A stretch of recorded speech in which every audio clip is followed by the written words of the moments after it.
Well, good Friday to you, and thank you so much for being here. This one's been a long time coming, at least it feels as though for myself, but glad as always to have you spending some time with us. A lot of news to cover. We're going to give you a lot of news, insights into what we'll be talking about next week in just a few moments. Tonight, we'll talk about, of course, highlights from last night's 57th District Championship. You're not going to find highlights like these anywhere else. Guaranteed. Just not possible. Superintendent of McGoffin County Schools, Scott Helton, talks about the most recent potential threat that they dealt with yesterday on the middle school level, and he talks about steps they're taking district-wide right now and plans they have in the longer term. We'll also have more on that significant arrest, actually 2 arrests that took place night before last or day before yesterday, and some other news and information. As for looking ahead to next week, with my apologies, but indeed, in the news business, it's a good problem to have, as I've noted before. The McGoffin County Fiscal Court meeting from yesterday, several other very important reports. We're still looking into a couple of road situations, and officials that I have needed to talk with have been busy, and we have played tag, so to speak, for a variety of reasons that are kind of go hand in hand with a lot of the stories that we've covered. So we have that. We have some arrests pending that I'll need to tell you about. The Salyer City Council meets Monday, and this is a report that you're going to see next week as well. This is where I spent the first half of my day. Around 8:30 this morning, I was invited to go to the McGoffin County Career and Technical Center, my apologies, for their Regional Skills USA Championship, which is a story in and of itself, but also within that is this story.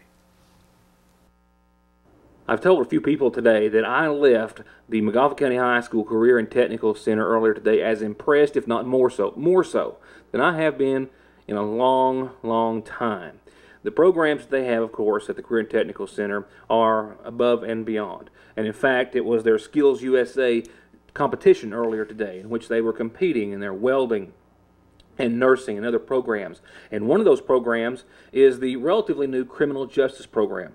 Now, the background is, and I'll tell you so much more about it next week, the program has been in the high school for about a year, and no one else in this area has this. And as of the first of the year, that program and these students are very privileged to now have a former retired Kentucky State Police Trooper, McGoffin County, and Anthony Talby teaching this course. And to the lengths that he is going with these students, the connection that he has made with these students, how these students have reacted to this class, and the time and effort they are putting into it is simply a remarkable story, and one I can't wait to share with you. There's so much to tell you, but for example, let me just tell you this. When they finish Mr. Talby's class, among other things, so many other things, they will also be able to right then and there pass the POPS test. That's the Police Officer Certification Test that now takes some 22 weeks at the Academy in Richmond. It's a great story all the way around, not just the Skills USA competition that was taking place today, but this class and these students, and I just really can't wait to talk to you about that next week. So be sure and be here for that one.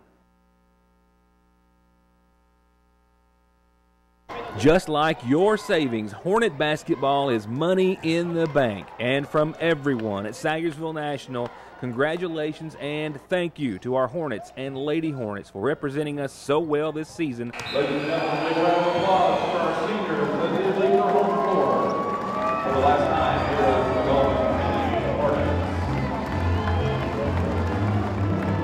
Hornets. My dad, Philip Chubb Allen, was an appliance repairman who many of you knew. He instilled in me the values of honesty and integrity and to always keep your word. I'm running for change. I'm running for a brighter future for our children.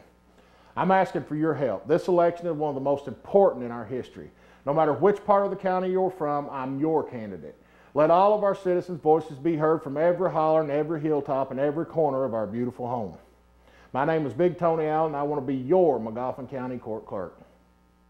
Hi, I'm Attorney Jeff Lovely. At my law office, we're determined to offer you and your family outstanding, cost-effective, and responsive legal services. I can help you if you've been injured in a car wreck. I'll be in your corner if you have a DUI or other criminal charges. To file bankruptcy and stop those harassing phone calls, or I'll fight for you and your children in divorce and custody cases. For all your legal services, contact me when it matters. In Salyersville at 349-4522 and West Liberty at 743-1965. A new inventory perfect for the season at Parkway Gun and Pawn. Gas and electric space heaters, chainsaws to make your own heat, battery chargers, generators, snow blowers, and everything you need for the winter. And of course, jewelry, guns, games, TVs, electronics, and more. And of course, they'll loan you cash on anything worth $1 at Parkway Gun and Pawn. 349 Pawn. Hi, I'm Bill Mead, and I've dedicated over half of my life to law enforcement and protecting my community and family. In my 29 years of service, I've received several federal commendations for my part in major drug cases. I have 17 years experience in narcotics investigations. 10 of those years as a sergeant with the Kentucky State Police Drug Enforcement Special Investigations East Unit. I've received the highest level of training in criminal investigations, and I know exactly what it takes to successfully see a criminal case through the state and federal court systems. As your McGoffin County Sheriff, I will review every investigation and ensure that you're treated with respect and dignity. My name is William Bill Mead, number 3 on the ballot, but number 1 for McGoffin County. Thank you. To be perfectly honest, I've quite literally lost count of all the threats or possible or potential threats that have been investigated in our schools, in our area, in our region, and in our state. Yesterday I spoke to you about the McGoffin County High School, the Paintsville High School, Shelby Valley. This week was discussed many others. Students being charged with attempted murder, terroristic threatening, and the like. And at 5 o'clock yesterday afternoon, when I was sitting down to start the show with you, the McGoffin County School District and the Harold Whitaker Middle School had just determined that a reported incident was not a threat, and they were making any and all efforts to try to inform students and parents of just that, the one call being used for example. That doesn't mean, says School Superintendent Scott Helton, that we all should not report the least concerns we have. He says indeed we should, and then when we do, we need to report it directly to officials or school personnel first. I spoke with the superintendent earlier today about the reported incidents in our schools here in McGoffin County and the steps that they are taking to try to ease everyone's minds and concerns and assure the safety of our kids. We've had a couple situations. We had a couple at the high school that they weren't actually threats, but they were inappropriate stuff being said. But you have to take everything serious.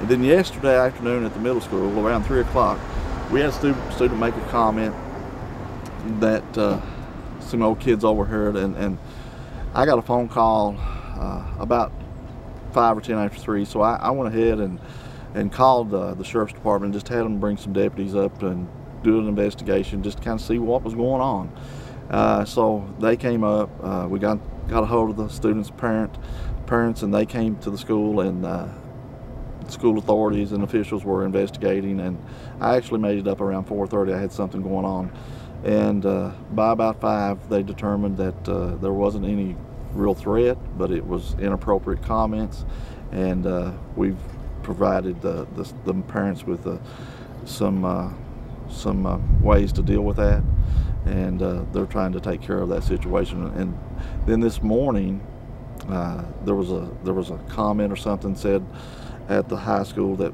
was dealt with, and then there was a rumor that we were on lockdown at the middle school. But what happened after yesterday's event, I met with the school officials, and we do these one calls, and I apologize to the parents, but my thinking on the one call is to kind of keep you informed about what's going on, because I'd rather you know what we're dealing with than to hear rumors and things that are not true, because the rumors and stuff's hard to deal with as it is.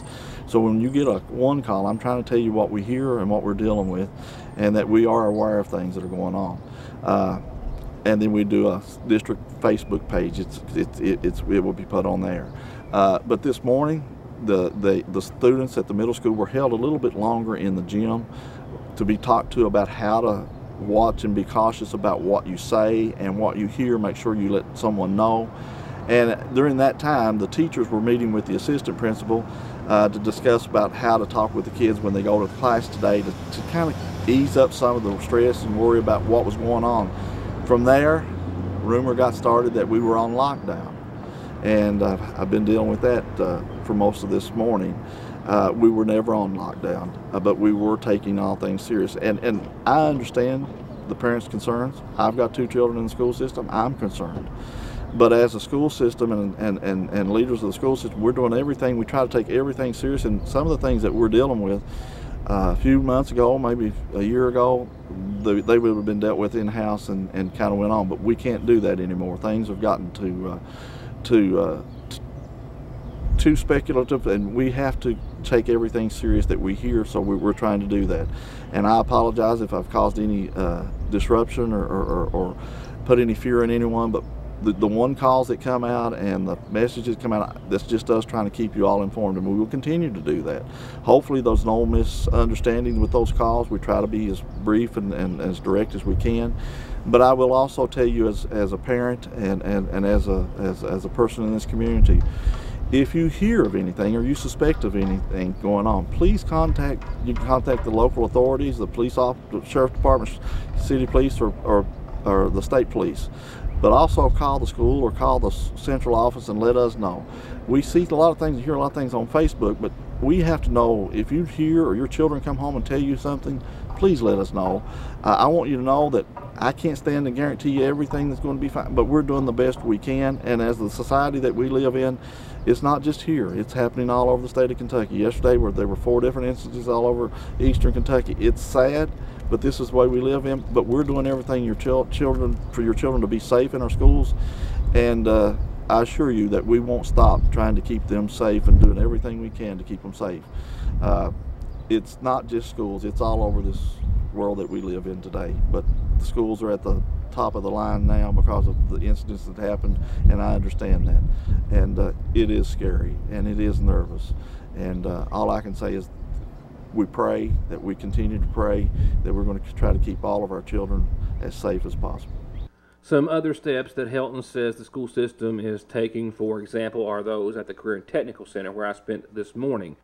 All of the other 4 schools have one main entrance that takes you into the initial corridor, if you will, and all other exterior doors are locked on the outside. The Career and Technical Center, of course, is not laid out that way and has doors that take you down the hallway on one side, and the doors on the front of the building are not visible from the office, so they are keeping those locked with a doorbell in place.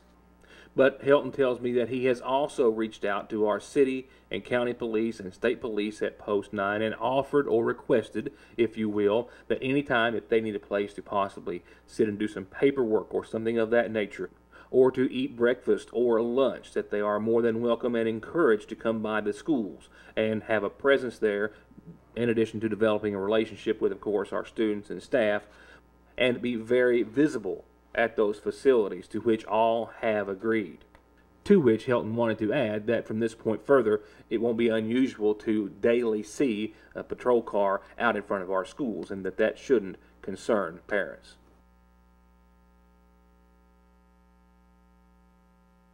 Need a family car? Need a work truck? Need something to haul with? Maybe to hunt with? Or to just get from A to B? Then call John Harris at Gateway Motors in Salyersville on the Mountain Parkway and get pre-approved with no money down and with most payments under $200 a month. Gateway Motors in Salyersville, 349 cars. Hello, McGoffin County. Matthew Wireman again, asking for your vote and support in the May primary for county judge. Living in McGoffin is tough. We know that, and so does everyone else. In fact, an article in the New York Times lists McGoffin County as one of the 10 hardest places to live in America. Folks, we know McGoffin County can do better than that. I want McGoffin County to prosper. I want to see opportunities for our people to work here at home. I want to see opportunities for our children to lead successful lives right here in McGoffin County. I want to see our local government operate as efficiently as possible so we can lower the county's taxes. I learned real quick that the office of magistrate didn't have any real power or influence. It doesn't open any doors in Frankfort, and it doesn't open the eyes of potential businesses. The key to opportunity, the key to prosperity for McGoffin County is the office of County Judge Executive. Elect me, Matthew Charmer Wireman, as your County Judge Executive, and together we will unlock McGoffin County's potential and show the world that McGoffin County is a great place to live, work, and raise our kids. Thank you. Appalachian Wireless is showing the love to customers for the entire month of February. All month long, we've got 50 to 100% off retail pricing on today's hottest smartphones. Samsung GS8 retail price over $700. On sale now for $74.99. Samsung GS8 Plus retail price over $800. On sale now for only $174.99. All smartphones are included. Just another reason to be a part of the region's best network. Better service, bigger savings. That's today's Appalachian Wireless and East Kentucky Network Company. 2-year agreement required. Excludes Advantage plans while supplies last. See store for details.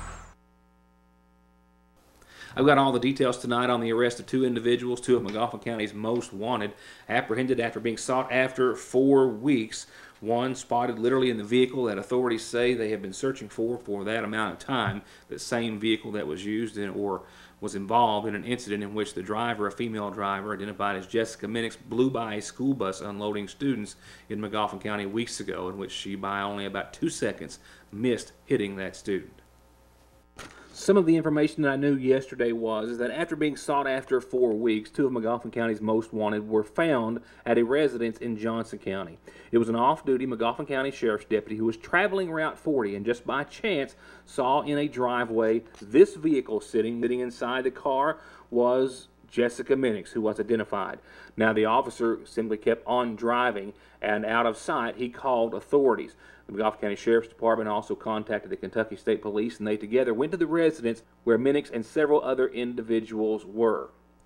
Now, they did take into custody Jessica Minix, not without a lot of resisting.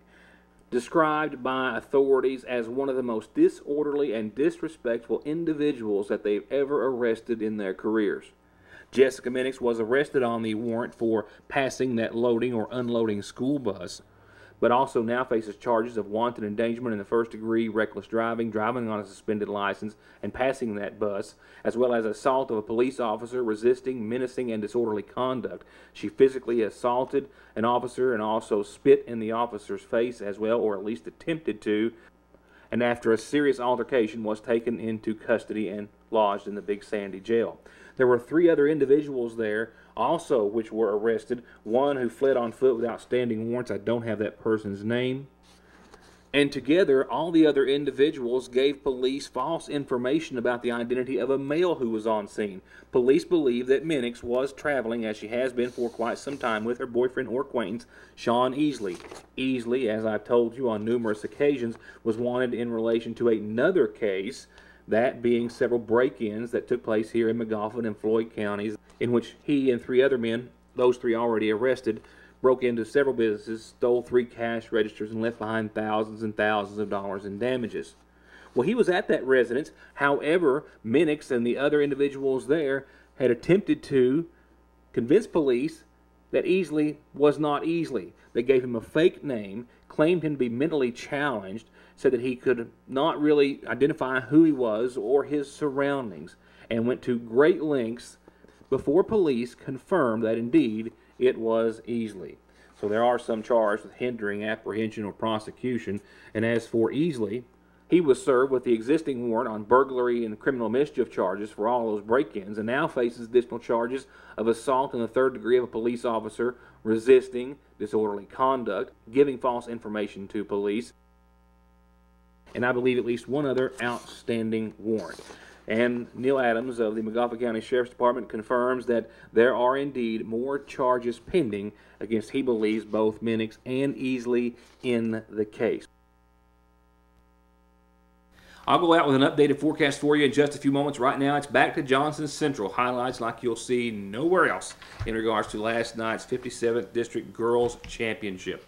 Johnson Central and Sheldon Clark, even though these 2 teams had met twice in the regular season with Johnson Central on top, that's no prediction as to how tournament time will end. And that's just exactly a good scenario or a good segue into tonight's highlights. After a 59-41 win and a 48-39 win over Sheldon Clark 2 times in the regular season, the Lady Eagles get out early ahead of Sheldon Clark again, this time 5-2 in the 3rd round. But here is an early sign of what would come. Weffenstedt with his big 3 for an early tie. And Ann Ottinger glasses one in to take the lead by 2 for Sheldon Clark. And this basket and the one by Paige Maynard ties it up 12 apiece at the end of the first quarter. But in the next 8 minutes, Montgomery with the jumper. Ashley Belcher to Elena Castle on the inside. Here's Sammy Seitz from way out in the corner. And Castle with a slick bounce to Tiara Montgomery, and Central goes to the locker room at the break, up 8. But the Lady Cards outscore Central 12-4 in the first 3 minutes and 15 seconds of the third quarter.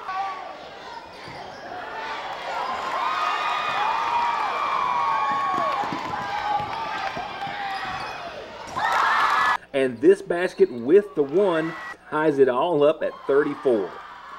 But just as soon as Sheldon Clark tied it up, Central storms back. Here's Belcher. She makes a gap of her own and lays this one in with the one. And these girls continue to go after it with all they've got. Sheldon Clark outscored Central 16-13 in the third quarter, but Central was still up by 5. Now down to 4:50 to play in the whole game. Johnson Central leads 47-40, but 30 seconds later, this basket, with the missed one even, puts the Lady Cardinals within 3 points. And when Sheldon Clark gets the rebound and the easy basket from down under, they took the lead for the first time. It's 47-48, Sheldon Clark, 3:23 on the clock. And this walk called gives Sheldon Clark a chance to add to it. But another turnover on Sheldon Clark's end sends possession right back to Central.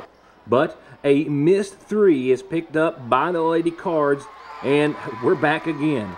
Another missed attempt, and this right here is proof, in my opinion, that the winning shot doesn't always come at the end of the game. Looking for the basket that Coach Rice had already told her she was going to make at just the right time, Morgan Hobson pulls up and makes the last momentum shift go in the direction of the Lady Eagles with the biggest three of the game to take back the lead by 2 with just over 2:20 to play. And from there, it was Seitz stepping up to the line to go 2 of 2, Central getting a steal and burning a little clock, Belcher getting fouled, going to the line and hitting 2 of 2, and Central rolling on to their 4th 57th district title in the last 5 years with a 56-48 final score over Sheldon Clark. It feels really good. The girls gutted one out. Give a lot of credit to Sheldon Clark. They were very physical and handled our pressure well, and their big girls are really tough to match up with. And I thought our kids showed a lot of heart too, but it was just a grinded out game on both sides. I think we had a little spurt there in the first half where we got some separation and got up by 8 at halftime. Sheldon Clark made a comeback, took the lead, and then I think it was Mo Hobson that hit a 3 to give us the lead back, or to extend the lead after it was tied late in the fourth quarter. I thought we battled on the boards about as well as we could, considering their size advantage. And man, it was just a gutsy game for both teams. And Coach Rice referred to it, and I knew when she hit it, it was going to be the question I was going to ask post-game. What did Morgan Hobson think about that shot? And what does she think about her team and their odds in the region? When I shot it, I wasn't sure if it was going to go in or not. Maddie Thompson, she's a lot taller than I am. She was kind of in my face. But after I released it, I knew it was going to go. Everybody works together, and there's no fighting and stuff. We have really good people and stuff. We can draw anybody, so we're just ready to step up and get the next team down. I like their chemistry. I like the way they play together.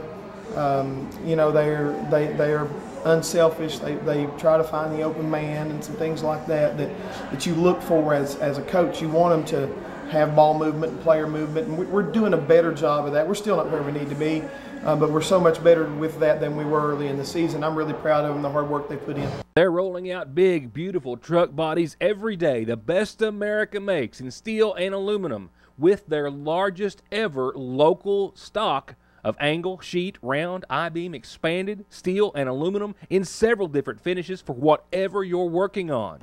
And if the dump body you're driving needs parts, they've got them in stock. And if you need a big project fabricated from scratch, they've got you covered at Logan in Salyersville since 1904. The flu has now reached epidemic proportions, and if you aren't or haven't been sick, odds are you will be. And Parkway Pharmacy has exactly what we all need to fight it and any other cold or illness. From immune boosters for adults and children as young as 2 to all-natural homeopathics made right here in the United States of America. They can help prevent you from getting sick or get you fast relief if you already are. With great tasting and easy-taking gummies, powdered mixes, rapid melting fruity tablets, and syrups at Parkway Pharmacy. Your best solution for diesel performance, upgrades, service, and repair is also a full-service repair center for all vehicles, gas or diesel, from routine service to major repairs, with a trusted auto body shop for minor dings to full-on restorations and rebuilds. Plus, get all your 4x4 accessories, lights, bumpers, winches, and more at Black Smoke Performance in Dixie of Salyersville. 349-8785. Conley's does oil and fluid changes, brakes, suspension, wheel alignments, and more. They've got thousands of tires in stock every day, and they won't be undersold on any tire they sell. They've got 6 months same as cash and over 37 years of service to the viewing area. With no appointment necessary, or you can call 297-2424.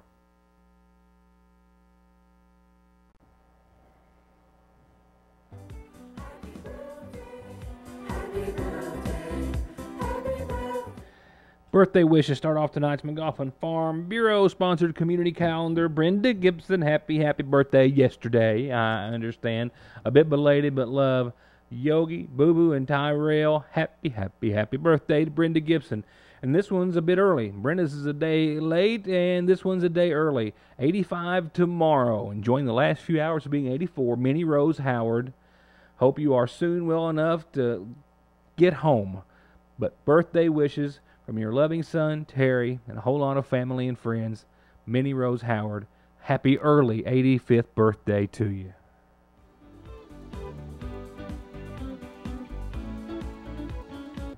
And just a couple of quick reminders. Don't forget you can share your heart, open your home to a foster child, and you can learn more about doing it at an informational meeting this coming Thursday, 5:30 to 7:30 here in McGoffin County at the DCBS office. Call Tamara Howard, 349-3123. She can tell you everything you need to know about it. And our next chronic disease self-management workshop in Salyersville, brought to you by the Big Sandy Healthcare Company and Family and Hope Family Medical Center in the McGoffin County Health Department, Tuesday, 2 to 4 at the Health Department. Oh, I've got one just in for you, too. The Salyersville City Council has called a special session meeting for this Monday at 6 o'clock. Several items on the agenda. They're going to fill some vacancies on some various boards and commissions. This is a special meeting, mind you, and starting, I believe, next week is our plans. We're going to start printing weekly, or when they happen, a list of the upcoming meetings for that week, if you will, in the Salyersville Independent, or the next week, I guess. Fiscal Court, City Council, mind you, and put that schedule out there in print so everyone can have it and attend if you so choose. In funeral announcements, brought to you by the McGoffin County Funeral Home, a reminder of services to be held tomorrow at 1 for 56-year-old Johnny Puckett of Coon Creek, who passed away this week. Preceded in death by his wife, Angelie Puckett. Visitation continues this evening and before tomorrow's services that start at 1. And a reminder that visitation and services are from the Bloomington Baptist Church, while the McGoffin County Funeral Home is in charge of arrangements for, once again, Mr. 56-year-old Johnny Puckett. Also, services to be held for 67-year-old Diana Arnett Salyer this coming Monday. Diana of Dixie Avenue passed away this week, preceded in death by her husband Merritt, survived by her son Merritt and daughter Michelle Ashley. Visitation will begin after 10 o'clock Sunday morning and then prior to Monday's services that start at 1, all from the McGoffin County Funeral Home. And still nothing more to add at this hour, but just a sincere loss that we're feeling for our dear and beloved friend Margaret Ellen Hall Sturdivant. Margaret Ellen of Nevada passed away this week, formerly of McGoffin County, the daughter of the late Lloyd M. Hall and Virginia Hall. She taught school here in McGoffin County earlier in her career and is still very fondly remembered by many of her students, and just had a wonderful and colorful life that we were all so privileged to be a part of here at the newsroom, and so many of her friends out there as well. I still haven't heard anything on arrangements in her honor. I'll keep you posted. Diane Dale Klein Longacre, 48, of Henry Arnett Branch in Salyersville, passed away yesterday. She was the wife of Kevin Longacre, who survives. My apologies. From what I understand, arrangements are being made, but still incomplete at this hour, but to be announced soon by the McGoffin County Funeral Home. And lastly tonight, 81-year-old Charles Howard of Oregonia, Ohio, formerly of McGoffin County, passed away on today's date, the husband of Betty Howard, who survives. Arrangements, too, are incomplete in his honor, but being made and to be announced by the McGoffin County Funeral Home.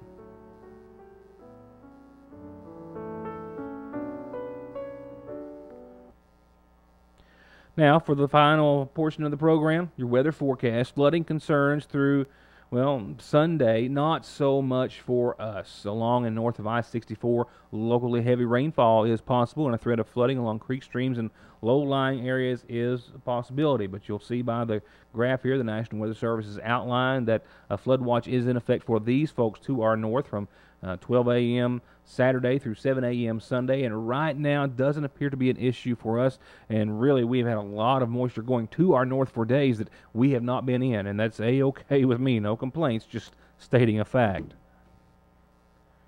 However, let's be clear, even though we're not in that watch right now, doesn't mean we're not going to see some rain, and we are.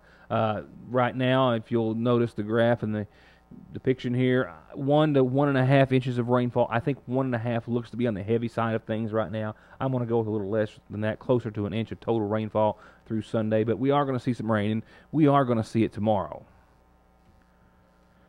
In the recent update, just out this half hour, tonight showers will be likely. We're talking about way up into the AM, so you'll see a cloudy and dry into your Friday, unless you're up super late into Saturday. But showers late tonight, thunderstorms possible after 1 tomorrow. Daytime highs in the low 70 threshold, 61 for nighttime low showers. Now winds are also going to be an issue. Southwesterly 5 to 23 mile per hour gusts tomorrow, 7 to 25 miles per hour out of the west on your Sunday. Showers pretty much throughout the day, not wall to wall, but off and on. Showers throughout much of your Saturday night. Showers should start to pull out of town or the viewing area at least by around 11 o'clock or noon on your Sunday. 4 or 5 degrees cooler, down to about 66, 42 degrees for the end of your weekend. And here is my ta-da of the forecast. 2 sunny days. Yeah, that's it. Monday, 59, mostly sunny. Tuesday, 69, sunny. I'm telling you, some early spring-like temperatures here. Our luck runs out there, and then we're back to a wet pattern again. Wednesday of next week, we'll see the 60s and rain chances, showers, and 60s again on your Thursday, too. And again, a long list of headlines, perhaps more to start off in a week than I've ever had, and we'll begin those next Monday. For now, please have a wonderful, safe, and restful weekend for you as well. We'll see you back here then. Good night, and thank you so much for watching.